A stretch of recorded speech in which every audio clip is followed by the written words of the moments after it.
नमस्कार दोस्तों, विद्यादा study YouTube channel पर हम आपका स्वागत करते हैं। तो आज का जो हमारा थॉट्स है नेवर स्टॉप ड्रीमिंग, यानी सपने देखना आप कभी भी बंद मत कीजिए। क्योंकि अगर आपने सपने देखना बंद कर दिया तो मेरा यकीन मानिए दोस्तों, आपने अपनी जो कामयाबी के द्वार थे उनको बंद कर दिया है।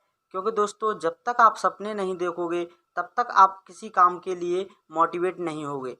जब तक आप सपने नहीं देखोगे तब तक किसी काम को करने के लिए प्रेरित नहीं होगे। तो दोस्तों, ज़्यादा से ज़्यादा आप सपने देखो और उन्हें पूरा करने के लिए अपनी जी और जान लगा दो। क्योंकि दोस्तों, समय के साथ जो दोस्त भी है आपके क्या हैं, वह आपकी खैरियत नहीं पूछेंगे, आपके दोस्त भी आपकी हैसियत पूछेंगे। तो आपका ज़्यादा समय खराब ना करते हुए चलते हैं हम आज की क्लास में क्या पढ़ने वाले हैं उसे जानते हैं। तो हम पढ़ रहे थे भारतीय संविधान का विकास। इसमें हम ईस्ट इंडिया कंपनी के अंतर्गत वाला पोर्शन कंप्लीट कर चुके थे। अब हमें पढ़ना है ब्रिटिश क्राउन के अंतर्गत। इसमें भी हम कुछ एक्ट पढ़ चुके थे। तो इसमें हम क्या क्या पढ़ चुके थे, तो इसमें हम पढ़ चुके थे भारत शासन अधिनियम 1858 को पढ़ चुके थे। उसके बाद हम इसमें भारत परिषद अधिनियमों को पढ़ चुके थे, तीनों को। इसमें 1861, भारत परिषद अधिनियम 1892, भारत परिषद अधिनियम 1909, यहाँ तक हम दोस्तों पढ़ चुके थे। यहाँ से आगे हमें पढ़ना है भारत शासन अधिनियम 1919 और भारत शासन अधिनियम 1935। इन दोनों को हमें क्या करना है, डिस्कस करना है। तो जानते हैं दोस्तों, भारत शासन अधिनियम 1919 में क्या क्या विशेषताएं थी।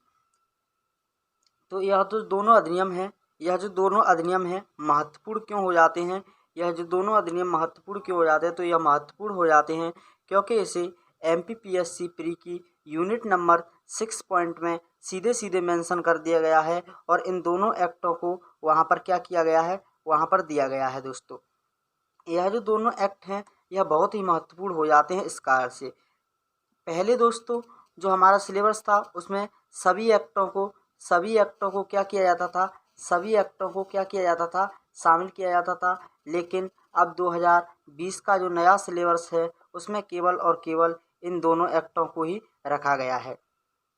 तो बात करते हैं हम भारत शासन अधिनियम 1919 के बारे में। दोस्तों, आप जानते हो जब 1909 का अधिनियम आया था तो उसमें अंग्रेजों द्वारा क्या किया गया था, उसमें अंग्रेजों द्वारा एक प्रावधान किया गया था, फूट डालो फूट डालो फूट डालो शासन करो, फूट डालो शासन करो। अब दोस्तों, आप कहोगे कि यह तो सर ने पढ़ाया ही नहीं है।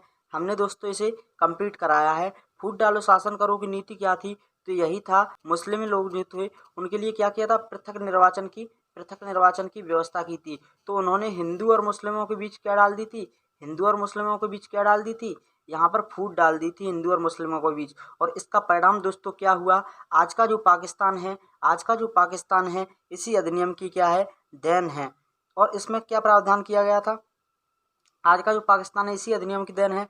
ठीक उसी प्रकार वह आगे भी शासन करना चाहते थे, क्योंकि इस अधिनियम में जो फूट डालो शासन करो की नीति थी वह उन्होंने अपनाई थी। तो इससे क्या है, मुसलमानों का रुख उनकी ओर हो गया था, किनकी ओर, ब्रिटिश गवर्नमेंट की ओर। तो वह चाहते थे कि जो उनका भी रुख क्या हो जाए, हमारी ओर हो जाए। तो उन्होंने 1919 का जो एक्ट है उसमें एक प्रावधान क्या किया, तो एक प्रावधान यह किया कि उन्होंने जो ईसाई धर्म था, ईसाई धर्म के लिए भी वह क्या लाए, पृथक निर्वाचन की व्यवस्था लाए। लेकिन दोस्तों, यह व्यवस्था ज़्यादा दिनों तक नहीं चल सकी थी, क्योंकि इस समय भारत में कौन आ चुके थे, भारत में आ चुके थे महात्मा गांधी जी इस समय कहाँ पर आ चुके थे, तो भारत में आ चुके थे। तो उन्होंने कहा, अरे रुको बच्चों, हम भी तो यहाँ पर रहते हैं, हम कहेंगे अगर तुम ऐसे कैसे ईसाइयों को पृथक निर्वाचन की व्यवस्था दे दोगे। तो इन्होंने इसके लिए साफ साफ मना कर दिया था। और दूसरा इसमें क्या प्रावधान किया गया, इसमें जो महिलाएं थी उन्हें क्या कर दिया गया था, उन्हें वोट डालने का अधिकार दे दिया गया। तो इस एक्ट के तहत महिलाओं को पहली बार वोट डालने का अधिकार दे दिया गया था। इस समय क्या हुआ था, इस समय जलियांवाला बाग हत्याकांड हुआ था। महात्मा गांधी भारत में आ चुके थे, तो उन्हें क्या करने पड़े थे, जो जलियांवाला बाग हत्याकांड था इसके दबाव में आकर उन्हें क्या करना पड़ा, प्रांतों में द्वैत शासन लाना पड़ा। और इस द्वैत शासन को किस प्रकार से बांटा गया, इसको दो भागों में विषयों को बांटा गया। एक तो आरक्षित विषय, दूसरा हस्तांतरित विषय। आरक्षित विषयों में अंग्रेजों ने क्या क्या रखा, वित्त विभाग, न्याय विभाग, पुलिस विभाग को किस में रखा, आरक्षित में रखा। हस्तांतरित में क्या क्या दे दिया, शौचालय विभाग, महिला कल्याण विभाग, कृषि विभाग, इन छोटे छोटे विभागों का हस्तांतरित विषयों में दे दिया था। लेकिन भले ही इन्हें छोटे छोटे विभागों को दिया गया था दोस्तों, भले ही छोटे छोटे विभागों को दिया गया था, लेकिन इस एक्ट के तहत पहली बार भारतीयों को गवर्नमेंट में तो शामिल किया गया था। तो यह एक्ट बहुत महत्वपूर्ण था इस समय, इस बात के लिए। जानते हैं इसमें क्या क्या प्रावधान थे। इसे मॉन्टेग्यू चेम्सफोर्ड सुधार के नाम से भी जानते हैं, क्योंकि इस समय जो माउंटेग्यू थे वह कौन थे, भारत के सचिव थे। और जो चेम्सफोर्ड थे वह इस समय कौन थे, भारत के वायसराय या गवर्नर जनरल थे। ठीक है दोस्तों, इसीलिए इन दोनों ने मिलकर इस एक्ट को क्या किया था, पारित किया था। इसलिए इस एक्ट को माउंटेग्यू चेम्सफोर्ड सुधार के नाम से भी जाना जाता है। तो इसकी विशेषताओं के बारे में बात करते हैं। तो इसमें केंद्रीय विधानमंडल जो थी उसे 2 सदन थे, जिसे 2 सदनात्मक व्यवस्था कहा गया। एक तो राज्य परिषद, दूसरी केंद्रीय विधान परिषद। राज्य परिषद जो थी उसमें 60 सदस्य हुआ करते थे, जो कि सांप्रदायिक आधार पर क्या किए जाते थे, चुने जाते थे, और इनका कार्यकाल 5 वर्ष का होता था। वहीं केंद्रीय विधान परिषद जो थी उसमें 145 सदस्य थे, इनका कार्यकाल जो था 3 वर्ष का था। और इनका निर्वाचन कैसे होता था, प्रत्यक्ष निर्वाचन होता था, इनका प्रत्यक्ष निर्वाचन होता था। अगला प्रावधान इसमें क्या किया गया, तो इस अधिनियम के तहत प्रांतों में एक उत्तरदायी सरकार की क्या की गई, स्थापना की गई, उत्तरदायी सरकार की स्थापना की गई। इस एक्ट के तहत स्त्रियों को मताधिकार दिया गया, किंतु जो स्त्री थी उन्हें किसमें, परिषदों में क्या नहीं दिया गया था, परिषदों में सदस्य बनने का प्रावधान नहीं किया गया था इस एक्ट में। यह केवल क्या कर सकती थी, यह केवल वोट दे सकती थी, यानी मताधिकार कर सकती थी। प्रांतों में द्वैध शासन व्यवस्था लाए, प्रत्यक्ष निर्वाचन की व्यवस्था की गई, अर्थात राज्यसभा को उच्च सदन एवं लोकसभा को निम्न सदन कहा गया। ठीक है, प्रांतों में द्वैध शासन लाकर जो राज्यसभा थी उसे उच्च सदन कह दिया, और जो लोकसभा थी उसे क्या कह दिया, निम्न सदन कह दिया। अगला प्रावधान इसमें क्या था, तो जो केंद्रीय और प्रांतीय जो विषयों की सूची थी उन्हें क्या कर दिया, पृथक कर दिया, यानी अलग अलग कर दिया था। अब इन्हें किस भागों में बांट दिया, 2 भागों में बांट दिया। हमने आपको बताया था हस्तांतरित विषय और आरक्षित विषय। एक और इसमें प्रावधान किया गया था। इस समय क्या था, इस समय विद्रोह के दबाव में थे अंग्रेज, जलियांवाला बाग हत्याकांड के दबाव में। तो इस समय इन्होंने समझा कि जो भारत सचिव का जो राजस्व खर्च है उसे हम कहाँ से ले, हम इसे ब्रिटिश के राजस्व से ले, ब्रिटिशर्स के राजस्व से ले, तो भारतीयों को क्या होगी, खुशी मिल जाएगी, खुशी मिल जाएगी। और इस एक्ट में क्या प्रावधान किया गया, तो इस एक्ट में जो लोक सेवा आयोग है उसके गठन का क्या कर दिया गया, प्रावधान कर दिया गया। तो दोस्तों 1919 के एक्ट में लोक सेवा आयोग का क्या किया गया था, प्रावधान किया गया था, गठन का प्रावधान। लेकिन क्या नहीं किया गया था, गठन नहीं किया गया था। तो दोस्तों प्रश्न आता है कि लोक सेवा आयोग के गठन का प्रावधान कब किया गया था या किस एक्ट के तहत किया गया था, 1919 के एक्ट के तहत किया गया, लेकिन प्रावधान नहीं किया गया था इसमें। इसका क्या किया गया था, गठन का क्या किया गया था, प्रावधान किया गया था, लेकिन गठन नहीं किया गया था। ठीक है, अगला इसमें एक और प्रावधान किया गया था, क्या किया गया था, तो भारत सचिव की सहायता के लिए कई कमिश्नरों की क्या कर दी गई, नियुक्ति कर दी गई। दूसरा इसमें क्या प्रावधान किया गया, तो जो अधिनियम पारित होने के 10 वर्ष बाद संवैधानिक सुधारों की जांच की जाएगी, और एवं ब्रिटिश संसद द्वारा एक आयोग का क्या किया जाएगा, गठन किया जाएगा। यानी यहाँ पर जो मॉन्टेग्यू और जो चेम्सफोर्ड थे उन्होंने कह दिया था कि इस अधिनियम में जितने भी सुधार किए गए हैं वह अच्छे से किए गए हैं या नहीं किए गए हैं, इसके लिए हम क्या करेंगे, एक क्या आयोग का गठन करेंगे, आयोग का गठन करेंगे। और यह गठन कब करेंगे, तो यह गठन करेंगे हम 10 वर्ष बाद। तो 10 वर्ष बाद एक आयोग का गठन किया गया था दोस्तों, साइमन कमीशन या साइमन आयोग के नाम से इसे जानते हैं। तो इसे हम पढ़ेंगे आगे। तो इस एक्ट में इतने ही प्रावधान किए गए थे। अब बात करते हैं हम 1935 का एक्ट क्यों लाया गया था। तो इस समय क्या था, इस समय जो अंग्रेज थे, अंग्रेजों ने 1919 के एक्ट से पहले क्या हुआ था, 1919 के एक्ट से पहले हुआ था प्रथम विश्व युद्ध। और प्रथम विश्व युद्ध में जो भारतीय थे उन्होंने क्या की, बहुत बढ़ चढ़ के बहुत बढ़ चढ़ के क्या थी, भागीदारी की थी भारतीयों ने प्रथम विश्व युद्ध में। और यह किस कारण से की थी, क्योंकि अंग्रेजों ने भारतीयों को क्या दिया था, अंग्रेजों ने भारत को क्या दिया था, लालच दिया था कि हम भारत को स्वतंत्र कर देंगे, आपके अधिकारों को हम स्वतंत्र कर देंगे, आपको बहुत सारे अधिकार दे देंगे। लेकिन बाद में क्या, बाद में अंग्रेजों ने क्या दिखा दिया, अंगूठा दिखा दिया। बाद में अंग्रेजों ने क्या दिखा दिया, अंगूठा दिखा दिया। लेकिन इस समय 1935 का जो एक्ट आया था, अब अंग्रेज क्या थे, जान चुके थे कि द्वितीय विश्व युद्ध की नींव क्या है, रखी जा चुकी है। अब द्वितीय विश्व युद्ध होना तय है और इसमें हमें क्या चाहिए, भारतीयों की क्या चाहिए, भागीदारी चाहिए, तभी हम इस युद्ध को अच्छे से लड़ सकते हैं, नहीं तो हम अच्छे से नहीं लड़ पाएंगे। अब यह भारत के लिए क्या था, भारत के लिए था मौका देखो और चौका मारने वाला मौसम था। अब जो थे बॉस, बॉस ने महात्मा गांधी से कहा, गांधी जी से क्या कहा, गांधी जी से कहा अब आएगा मजा, अब देखते हैं क्या क्या करते हैं अंग्रेज हमारे लिए। तो लेकिन अंग्रेज जो थे, अंग्रेज भी कम नहीं थे। अंग्रेजों ने भारत को कमजोर करने के लिए, भारत को कमजोर करने के लिए जो म्यांमार था, म्यांमार उसे क्या कर दिया गया, भारत से क्या कर दिया, अलग कर दिया, उसे भारत से अलग कर दिया गया, अलग कर दिया था भारत से म्यांमार को। लेकिन अब इस समय कौन आ चुके थे, महात्मा गांधी आ चुके थे। महात्मा गांधी इस एक्ट के समय उपस्थित थे। तो गांधी जी ने कहा कि जो प्रांतों में द्वैत शासन है, प्रांतों में द्वैत शासन है, अब हमें द्वैत शासन नहीं चाहिए प्रांतों में, अब हमें द्वैत शासन नहीं चाहिए प्रांतों में, प्रांतों में हमें क्या चाहिए, द्वैत शासन को समाप्त कर दीजिए, हमें हमारा शासन चाहिए प्रांतों में। तो अंग्रेजों ने क्या किया, अंग्रेज इस समय लड़खड़ाए हुए थे, बहुत डरे हुए थे। तो इस समय इस मांग को क्या कर लिया, अंग्रेजों ने मान लिया था कि प्रांतों में द्वैत शासन को समाप्त कर दिया जाएगा। लेकिन जो महात्मा गांधी थे वह इस बात को जान चुके थे कि अब इन्हें क्या है, अब हमारे पास मौका है, मौका है, इसी समय हम क्या मार सकते हैं, चौका मार सकते हैं।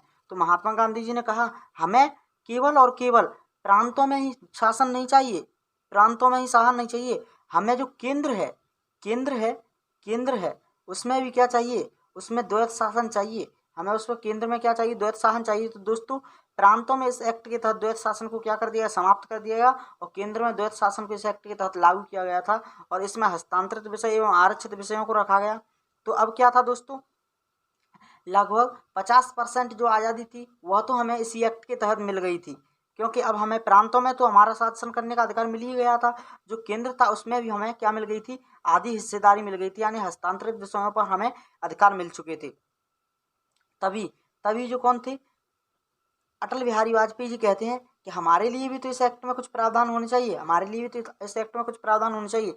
तब उन्होंने कहा कि हमारे लिए क्या कर दीजिए, हमारे लिए दलित वर्गों को क्या कर दिए, निर्वाचन करने का प्रावधान कीजिए, और मजदूर वर्गों के लिए निर्वाचन का इसी एक्ट में क्या किया गया था, प्रावधान किया गया था।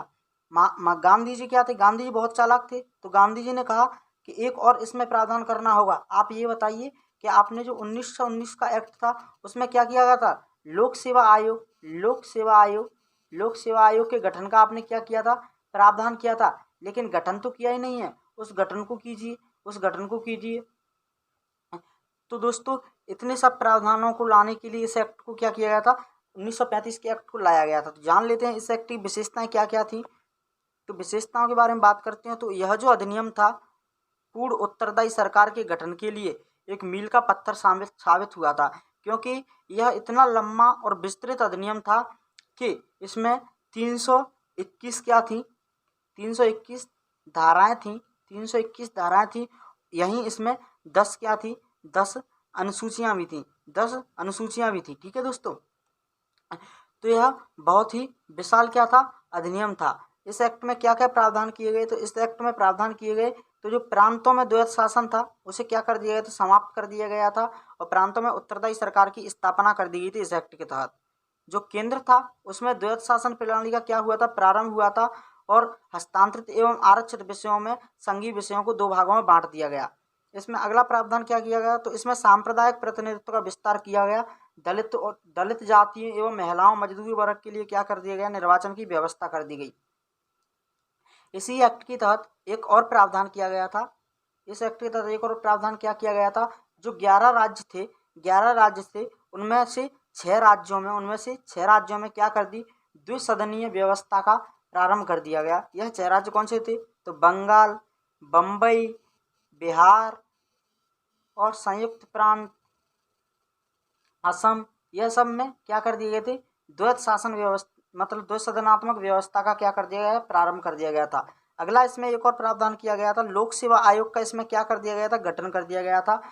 तो गठन कैसे किया गया था, तो केंद्र में जो लोक सेवा आयोग था उसके लिए संघ लोक सेवा आयोग की स्थापना की गई, राज्य में राज्य लोक सेवा आयोग की स्थापना की गई, एवं 2 या 2 से अधिक राज्य थे उसके लिए संयुक्त लोक सेवा आयोग की क्या कर दी गई थी, स्थापना कर दी गई थी इसी एक्ट के तहत। तो जो हमारे IAS हैं, PSC वगैरह हैं, MPPSC, RPSC, यह सभी इसी एक्ट के तहत इन सब का क्या किया गया था, प्रावधान किया गया था। अगला प्रावधान इसमें क्या किया गया था, जो संघीय न्यायालय है उसका प्रावधान कर दिया गया था। और इसके तहत 1937 में क्या किया गया, जो संघीय न्यायालय है उसकी स्थापना की गई थी। इसके जो प्रथम मुख्य न्यायाधीश थे वह कौन बने थे, तो मॉरिस ग्वेयर बने थे। मॉरिस ग्वेयर इसके कौन बने थे, प्रथम मुख्य न्यायाधीश बने थे। और इसी समय दोस्तों क्या हो रहा था, भारत में बहुत सारी बैंकों की क्या हो रही थी, बैंकों की स्थापना हो रही थी। तो लोगों को लगने लगा था कहीं ये हमारे साथ धोखाधड़ी ना कर दे। तो जो बैंक थी उन्हें विश्वास दिलाने के लिए भारतीय लोगों को कि बैंकों में पैसा जमा कीजिए, आपका किसी प्रकार से कोई भी हानि नहीं होगी। तो इसका विश्वास दिलाने के लिए भारत में क्या किया गया, भारतीय रिजर्व बैंक यानी रिजर्व बैंक की क्या कर दी गई, स्थापना कर दी गई, जो मुद्रा नियंत्रण एवं शाख नियंत्रण का उद्देश्य था। इसीलिए क्योंकि अब इससे क्या हो चुका था, भारतीयों को विश्वास हो चुका था कि यह हमारा बैंक है जो इस सभी पैसे पर क्या रखेगा, नियंत्रण रखेगा, तो हमारा पैसा सुरक्षित रहेगा। और इसके तहत मैंने आपको बताया भारत को बहुत कमजोर करने का क्या कर उद्देश्य था अंग्रेजों का। तो इसके तहत क्या कर दिया, बर्मा यानी म्यांमार को अलग कर दिया गया था 1937 में। इंग्लैंड में भारत परिषद की क्या कर दी गई थी, समाप्ति कर दी गई थी। इस एक्ट के तहत एक और महत्वपूर्ण प्रावधान किया गया था। तो यह जो महत्वपूर्ण प्रावधान था वह क्या था, वह प्रावधान था कि अखिल भारतीय जो संघ है उसकी क्या कर दी गई थी, अखिल भारतीय संघ की क्या कर दी गई थी, स्थापना कर दी गई थी अखिल भारतीय संघ की। क्या थे इसमें प्रावधान, तो केंद्र एवं राज्य के बीच 3 संघ सूचियों का क्या किया गया, इसमें प्रावधान किया गया। संघ सूची थी उसमें 59 विषयों को रखा गया, जो राज्य सूची थी उसमें 54 विषयों को रखा गया, और जो समवर्ती सूची थी जिस पर केंद्र और राज्य दोनों क्या कर सकते थे, नियम बना सकते थे, उसमें कितने विषय थे, 26 विषय थे। तो इसमें जो संघ सूची थी उसमें 59 विषय ऐसे रखे गए जिन पर केवल और केवल केंद्र सरकार ही क्या बना सकती थी, शासन बना सकती थी। जो राज्य सूची थी उसमें क्या 54 विषय ऐसे रखे गए जिन पर राज्य सरकार केवल क्या बना सकती थी, कानून बना सकती थी। लेकिन जो 36 विषय ऐसे थे जिन पर राज्य सरकार भी कानून बना सकती थी और केंद्र सरकार भी कानून बना सकती थी। इन विषयों का क्या कर दिया गया, अब बंटवारा कर दिया और अवशिष्ट विषयों पर विधि बनाने का अधिकार वायसराय को दे दिया गया था। और भारत में इस एक और प्रावधान किया गया, भारत के प्रांतों में चीफ कमिश्नर एवं देशी रियासतों को मिलाकर एक अखिल भारतीय संघ की क्या की गई थी, स्थापना की गई थी। किंतु अखिल भारतीय संघ की स्थापना नहीं की गई थी, इसका प्रावधान किया गया था। किंतु यह बात अलग है, यह जो व्यवस्था थी वह भारत में कभी भी अस्तित्व में लाई नहीं गई। यह व्यवस्था भारत में कभी भी अस्तित्व में लाई ही नहीं गई। तो दोस्तों आज के लिए इतना काफ़ी है। इससे आगे हम बात करेंगे आपसे अगली क्लास में। तो धन्यवाद दोस्तों, आप अपना ख्याल रखना। मिलते हैं हम आपसे अगली क्लास में।